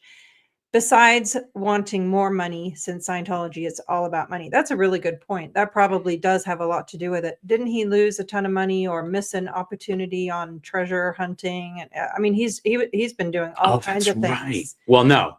Okay, so there's a book. This is from years ago. There's a book. It's called The Deep Blue Sea. That's what I'm pretty sure it's called. The Deep Blue Sea. And it's about these scientists that were studying ocean patterns, and they basically reverse engineered a way that if they knew about where a ship sunk, then they could use the tidal wave patterns and all that to figure out where it will be now. Oh, nice. Based on science. Like, in 1865, this boat sunk with all this gold. And all the reports from the people and all the written accords of the time say it happened right about here, then it should be here. Yep. And they were fundraising. They were trying to get some dough together, and they actually went to Scientology. This was, I want to say it was in the 80s. Yeah, that's what I think. And they went to Scientology, and this is in the book by these guys. They wrote a book about this. Including that they went to Scientology? Yes. Oh, there you go. It's in the book. And the people they met with were Lyman Spurlock, rest in peace. Yeah. And even though he did write knowledge reports on us all the time, but that's whatever. True. He didn't like us that much. He said, I knew they were up to no good. Yeah, after you escaped, he wrote a knowledge report on me because we lived in the same house. We had a room with a bed and our dog in there. And they were in the next bedroom over. Yes. And Lyman said, I always knew there was nothing good going on behind that door. I'm like, we were sleeping, dude. If we ever slept, like, dude, why so harsh? I knew they were. Anyway, up to yes, no good. rest in peace, Lyman. Hopefully you're at peace now. Anyway, the other guy was Pete Blecka. Yep. And we were in a meeting one day, and Dave is the one who told us the story. And he said, what about the time you guys turned down the blah, blah, blah? Anyway, these scientists were fundraising. They came to Lyman and Pete, who were working at Author Services at the time, which they were the ones that had the millions and millions of dollars, because that is the organization which collects royalties from Scientology on all of Hubbard's property, on all of his written and any work that he's recorded, fiction, lectures, nonfiction, everything. Yeah. Okay. And Pete and Lyman. So the story Dave tells is that Pete and Lyman turn these guys down, and then whatever, that's the end of it. Well, these guys, they start plucking sunken treasure out of the ocean full time. And the 10 million they wanted from Scientology would have been $1 billion based on how much these guys made. Wow. Like they really, they slayed it. Yeah. Anyway, but he had Pete Blecka and Lyman come into the meeting while he was telling this story.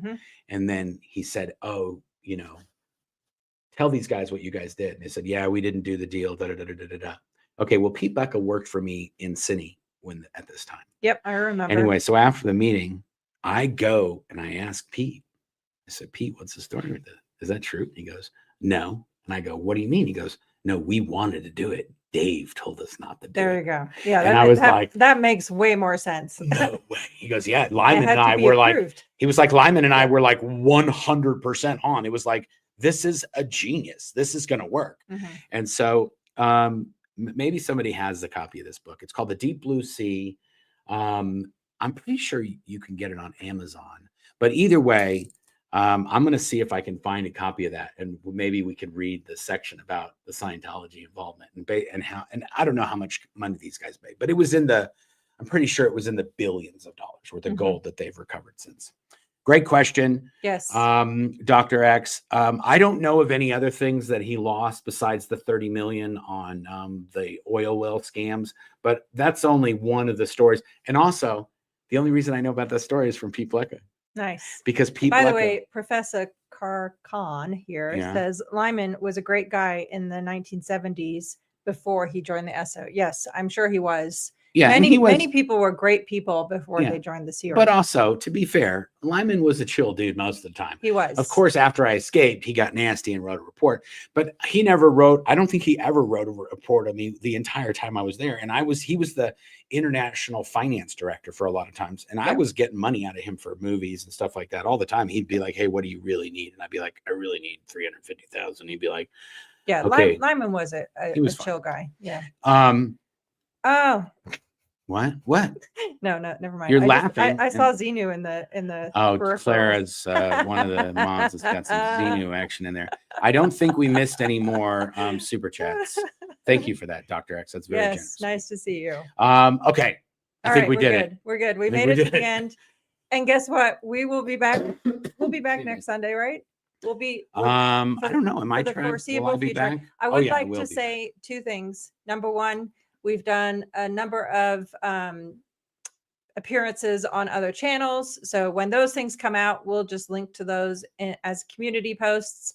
Second of all, thanks to the many different people. You got a link to my Tony thing I did. My my group therapy podcast. Yeah, I did one of those with him too. Well, we'll post those in the community. Yeah, page. And then the other thing is thanks to the people who are sending in Buzzsprout fan mail. I've mentioned this before.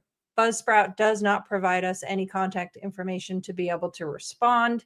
So if you would like us to respond, then include an email that we can, or just say you can read this if you want on the comment, because we don't want to read. We don't know. People write to us all the time. We don't know your story. We don't know. We don't want to read. If you comment on YouTube, then you don't mind. But if you send us fan mail or if you send us an email, we're not going to read it unless you specifically ask us, would you mind reading this? Or if it's okay if you want to read this. Yes. Because sometimes people who are writing to us might be Scientologists that aren't out of Scientology. Yeah, we don't want to go like, "Hey, thanks a lot, Billy Bob 123," and you go like, "Dude, my kids are in the Sea Org. You can't." And then that's it. Now he doesn't get to talk to his kids. We don't like to. Oh man, now all these super chats are popping in. Who's that? Oh, it's Jacob Harkey. Jacob Harkey, one last super chat because I joined late. Hello, all. Good to see you, Jacob. Thanks for joining us. And then we got an Saki McSockface. Sorry, I was late. I was watching the Goonies in the cinemas for its 40th anniversary. Nice. You know who's in the Goonies? A lot of people don't know. Who? Josh Brolin. He's the big kid in the Goonies. Really? Yeah, he is the older teenager in the Goonies.